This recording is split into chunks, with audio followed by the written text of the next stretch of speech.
সংস্থার সঙ্গে যুক্ত এবং তিনি আমাদেরকে এই ছবিটা দিয়েছেন এবং তিনি সেখানে উপস্থিত আছেন এবং এবং আপনি সেখানে দেখতে পাচ্ছেন যে এই যে তিনি যে ছবিগুলো পাঠিয়েছেন সেই ছবিগুলো থেকে আমরা খুব বিমান চলাচলের যে জায়গাটি ওই যে পাশেই বিমানটি আরেক পাশে সরিয়ে নেওয়া হচ্ছে, অর্থাৎ এটি আরেকটি তুলনামূলক ক্ষয়ক্ষতিটা হয়তো মালামালের উপর দিয়ে যাবে, অন্য কোনো বিমানের উপরে আগুনটি লাগেনি এবং যার ফলে সেই ধরনের ক্ষয়ক্ষতি অন্তত আমরা এড়াতে পারবো বলে মনে হয়। সাধারণত বিমানবন্দরে দেশি বিদেশি নানা ধরনের পর্যটকও থাকে, সেক্ষেত্রে এটিও আসলে খুব দুঃখজনক একটা বিষয় হবে যদি কোনো ধরনের পর্যটক হতাহত হন কিংবা দেশের মানুষই বিমান ওঠানামা এখনো স্বাভাবিক আছে কিনা এই বিষয়টিও স্পষ্ট নয়। তবে এ ধরনের পরিস্থিতিতে যেটা করা হয় যে বিমান ওঠানামার এই ধরনের সময়সূচি স্থগিত করা হয় কিংবা পিছিয়ে দেওয়া হয়, এ ধরনের পদক্ষেপও তারা গ্রহণ করেছে কিনা এমনটাও হতে পারে। হ্যাঁ, সেটা অবশ্যই এই মুহূর্তে বেসরকারি বিমান চলাচল সংস্থা বেবিচক তারা হয়তো এর মধ্যে আমাদেরকে নিশ্চয়ই কোনো না কোনো তথ্য জানাবেন যে এই মুহূর্তে বিমান চলাচল বন্ধ আছে কিনা বা যে সমস্ত ফ্লাইটগুলো পরবর্তীতে আছে সেই ফ্লাইট শিডিউলগুলোরই বা কী হবে, কারণ এই মুহূর্তে রানওয়ে যে ঝুঁকিপূর্ণ একটি অবস্থার মধ্যে আছে সেটি তো বলাই যায় এবং মূল রানওয়ের পাশেই হচ্ছে 7 নম্বর এবং 8 নম্বর গেট, তার আগে যে 6 নম্বর গেটটি সেটি ভিআইপি লাউঞ্জ হিসেবে ব্যবহার করা হয় এবং আপনি দেখছেন যে নতুন যে ছবিটা আমরা দেখতে পাচ্ছি এই ছবিটা এইমাত্র নিশ্চয়ই পেয়েছে এবং আগুনের পানি পাওয়ার পরেও আগুন কিন্তু লেলিহান শিখা সেটি আরও বাড়ছে এবং ধোঁয়ার কুণ্ডলী আপনি দেখতে পাচ্ছেন যে ধোঁয়ার কুণ্ডলী কিন্তু বেশ বেড়েছে, অর্থাৎ এখনও পর্যন্ত আগুন কতক্ষণে নিয়ন্ত্রণে আসবে সেটি বলা যায় না এবং 7টি ইউনিট এরই মধ্যে গিয়ে যোগ দিয়েছে এবং ধীরে ধীরে এই আগুনের শিখা সেটি কিন্তু বাড়ছেই এবং আমরা যেটি বলতে চাচ্ছি যে এখান থেকে আপনি দেখতে পাচ্ছেন যে বিমানবন্দরের যে নিজস্ব ফায়ার সার্ভিসের যে লোকজন আছেন তারা যেমন যোগ দিয়েছেন এবং আশপাশের যে ফায়ার সার্ভিসের যে ইউনিটগুলো আছে সেই আশপাশের ফায়ার সার্ভিসের অফিস থেকে সেই ইউনিটগুলো কাজ করছে। এই মুহূর্তে আরও একটি বিষয় এই মুহূর্তে একটি তথ্য আমরা জানতে পেরেছি, সেটি হচ্ছে রিয়াদ থেকে ঢাকাগামী একটি ফ্লাইট, সেটি নিশ্চয়ই ঢাকার কাছাকাছি ছিল, সেই ঢাকার কাছাকাছি সেই ফ্লাইটটি ঢাকায় নামতে পারছে না। হযরত শাহজালাল আন্তর্জাতিক বিমানবন্দর থেকে হযরত ওসমানী মিলনায়তন বিমানবন্দর অর্থাৎ সিলেটে গিয়ে সেখানে অবতরণ করবে, অর্থাৎ বিমানবন্দর কর্তৃপক্ষ হয়তো এই ধরনের আরও অনেক সিদ্ধান্ত গ্রহণ করেছে তাৎক্ষণিকভাবে, সেগুলো সম্পর্কে আমরা বিস্তারিত জানিয়ে দিব। আমাদের প্রতিবেদক যত দ্রুত সম্ভব ঘটনাস্থলে পৌঁছানোর চেষ্টা করছে, সেই বিষয়গুলো আমরা দ্রুত জানিয়ে দেব দর্শকদের। এই মুহূর্তে যেটা বলছিলাম যে এই মুহূর্তে যে রিয়াদ থেকে ঢাকাগামী যে ফ্লাইটটি সেই ফ্লাইটটি সিলেটে গিয়ে অবতরণ করতে হচ্ছে, অর্থাৎ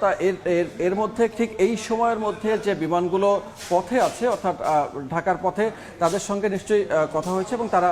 অন্য বিমানবন্দরে হয়তো যেতে পারে। বাংলাদেশে যে আরও 2টি বিমানবন্দর আছে সিলেট এবং চট্টগ্রাম, 2টি আন্তর্জাতিক বিমানবন্দর আছে, অর্থাৎ আন্তর্জাতিক ফ্লাইটগুলো যদি ঘুরিয়ে দেওয়া হয় তাহলে তাকে নামতে হবে হয় সিলেটে না হয় চট্টগ্রামে। এই মুহূর্তে আরও 2টি ইউনিট বেড়েছে, অর্থাৎ 7টি ইউনিটের বদলে এখন আরও 2টি ইউনিট বেড়েছে, অর্থাৎ 9টি ইউনিট কাজ করছে এই মুহূর্তে। প্রথমে 5টি দিয়ে শুরু হয়েছে, সেখান থেকে 7টি থেকে এখন এসেছে 9টি এবং আরও বেশ কিছু ইউনিট আমরা জানতে পেরেছি যে পথে আছে, ইউনিট ঘটনাস্থলের দিকে যাচ্ছে বলে আমরা জানতে পেরেছি।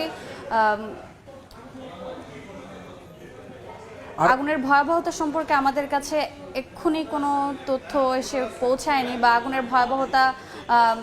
বাড়ছে। আপনি দেখতে পাচ্ছেন যে মালামালগুলো এখান থেকে আগুনের ভয়াবহতা থেকে বেঁচে গেছে সেই মালামালগুলো সরানোর জন্য চেষ্টা করা হচ্ছে এবং আমি আপনাকে বলছিলাম যে সেখানে বড় একটি ওয়্যার হাউস রয়েছে এবং যে ওয়্যার হাউসের মধ্যে সেখানে মালামালগুলো রাখা হয় এবং সেই ওয়্যার হাউসের একটি অংশ আমরা দেখতে পেয়েছি যে আগুন লেগেছে, বাকি অংশর যে মালামালগুলো আছে সেই মালামালগুলো নিশ্চয়ই অন্যদিকে দেখা হচ্ছে এবং আমরা কিন্তু ট্র্যাকার দিয়ে দেখতে পাচ্ছি যে ঢাকার থেকে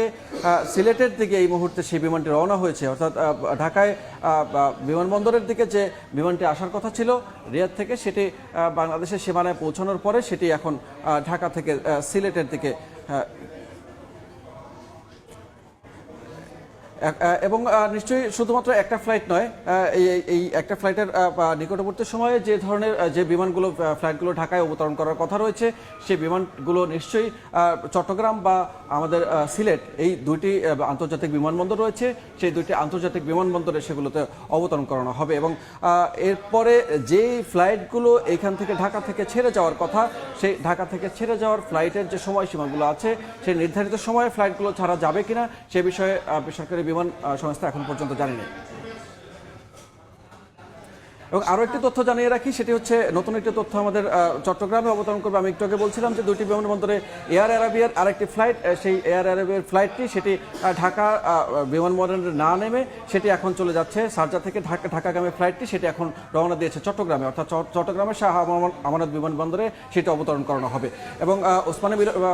বিমানবন্দর এবং শাহ আমানত বিমানবন্দর এই দুটি বিমানবন্দরেই আমাদের আন্তর্জাতিক বিমানবন্দর, এই দুটি আন্তর্জাতিক বিমানবন্দরকেই এই মুহূর্তে এই সংকটকালীন সময়ে ব্যবহার করা হবে। এবং আমরা এখন দেখতে পাচ্ছি যে এয়ার অ্যারাবিয়ার ছবিটি যে ঢাকা বিমানবন্দরে নামার কথা ছিল সেটি কিন্তু রুট পরিবর্তন করে সেটি এখন চট্টগ্রাম বিমানবন্দরের দিকে যাচ্ছে। আপনি দেখতে পাচ্ছেন যে দেশের ঠিক ঢাকার পয়েন্টটি এবং ঢাকার পয়েন্টটি কোথায়। এবং আরও একটি ফ্লাইটের কথা ইন্ডিগো এয়ার, অর্থাৎ